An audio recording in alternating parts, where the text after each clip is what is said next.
So here's the lineup for the next final to come up, as we have a slight overlap with the victory ceremony here. The next race to come is the women's quadruple sculls. China in lane 1, United States lane 2, Germany heat winners and clocking in the second fastest time in lane 3. Then we look for New Zealand, the fastest heat winners in lane 4.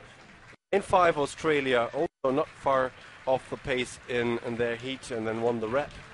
And then finally Ukraine with former Olympic medalists on board.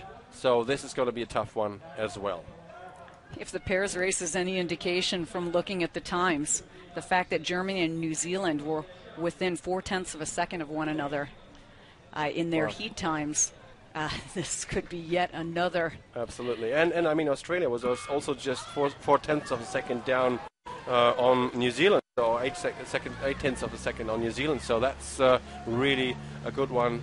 And let's see what Ukraine can do there. They had some reshufflement in their crew over this season, switched from doubles to fours and back again.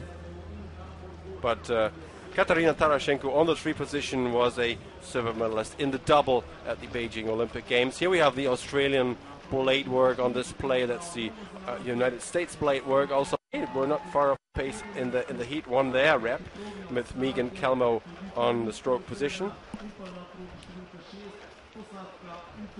And that was the very exciting rep where the Great Britain quad was knocked, the world champions were knocked out of the final. And that's why you don't see the Great Britain quad in this race. They did succeed in winning the B final, however, and therefore they did earn a berth to the Olympics. But all of these boats, that step has been accomplished, and they all have earned spots at the London Olympics. Now the race is for the World Championship medals. And here we see the Olympic gold medalists, at least 2 of them from the Chinese Olympic gold medal quad. They beat the British quad there, and Germany took a bronze 3 years ago at the Beijing. But today, Germany once more displaying an aggressive tactic. They have a young crew, rather, apart from stroke woman Britta Oppelt, who is 33, but the other team members are 22, 22, and 25. Stephanie Schiller probably bringing in the most experience there on 3 position. So there's youth and talent on one side and experience on the other, but of course so have the Ukrainians, and so have the United States, New Zealand, and Australia. So the German flagship possibly on the return. The early lead by about a half a length over the United States, a boat that was in a selection up until really just about 3 weeks before the World Championships. They've raced a number of combinations over the summer, trying to find the best people for each of the Olympic lineups. Actually, this squad is quite tricky. It's 8 blades. It's 4 people who have to work in perfect synchronicity with together to accelerate this very fast boat class properly. So when a crew doesn't work together properly, the boat can be considerably faster. But here's the Kiwi crew looking good. Eve McFarlane stroking that, setting the rhythm. And then there's the middle section, Louise Trappett, Fiona Burke, and Sarah Gray in the bow seat. And based on what you just said, their sudden rise into the hunt for the medals is really surprising, because it's an extremely young crew. There were 6 at the Lake Carapiro at the World Championships, but since then they brought in Eve McFarlane, who was a junior sweep rower and a very young girl, 18 years old. She's the stroke of that boat, and it has lit on fire over the summer. But Germany leading the United States by 2 seconds, then the Ukraine in 3rd position at the 1,000-meter mark. Here we have the United States with Megan Calmo on stroke position, Adrienne Martelli and Natalie Dell in the engine room, as we would call it. And then we have Stisha Karl on stroke position. And when you talk about experience, you wanted to say your word. Well, they learned to sweep first in the United States too, and Adrienne Martelli was just a sweep rower only a few years ago at the University of Washington. But as you said, starting with sweep rowing, and then it's Stasha Karl on bow position. She's already a former silver medalist in this class in the quad of 2 years ago, so they know how to move this boat and see what they can do on this third quarter of the race.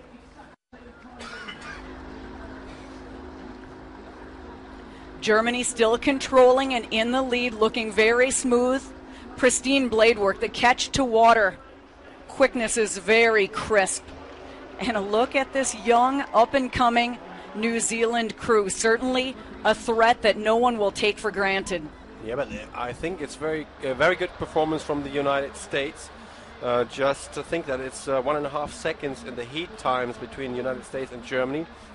But here they are challenging the Germans. The Germans have now half the length as we come to 1,500 meters. So once more, it's about 60 strokes to the line, and Germany is still not on very high rates. What do you think? Yes, it must be around 35 or so, whereas the United States and New Zealand already up on higher stroke rates. Here's the United States. I think for the United States to be in second place right now, they've got to be feeling good about it. They can feel the German crew right next door, and it's nice to have that sense of contact. Germany looking very patient despite being in the final quarter of the race. They do have the view. They are 35. 2 beats lower than the United States. Yeah, but the United States rowing program is very competitive. It's they are used to stress situations. The Germans, of course, as well. But the last race for them is about 7-8 weeks ago, Lucerne World Cup, which they won. Let's see what happens now. But I think they've got it in them to increase the margin once more. Here's Stephanie Schiller on 3 seed, and strokewoman Britta Oppold took a silver medal in 2004 Olympic Games in Athens in the double. And out of the picture, third at the 1,500 meter mark was New Zealand, slightly ahead of the crew from Australia. So this looks like a good first place here for Germany, or can the United States challenge them as we come down to the line? The last 100 meters, and it's just over a canvas for Germany over the United States. Tailwind speeding up the boats, 5-6 strokes to the line, but Germany looks good there, now even opening it up to a half a length or more. Germany winning gold in the women's quad, and the United States winning a fantastic silver medal, and the young New Zealand quad scoring bronze just ahead of Australia, then China in 5th and Ukraine in 6th place. Stephanie Schiller celebrating, and weeks and weeks and weeks of preparation now are culminating in this very race, and they are happy to be gold medalists. And when I think about the selection process for that American quad, for them to pull off the silver medal, the highest finish at a World Championships that I know of for an American women's quad, they've got to be extremely excited about that. And then the Kiwis. Yeah, they probably also now gonna have a big party tonight. That's the problem actually with 4 final days. In the old days, it was just one. That was in '66 and '79 when there were the World Championships here. Then it was 2 final days. Now it's 4 final days, so it's 3 nights of celebration. Germany winning this, scoring the goal.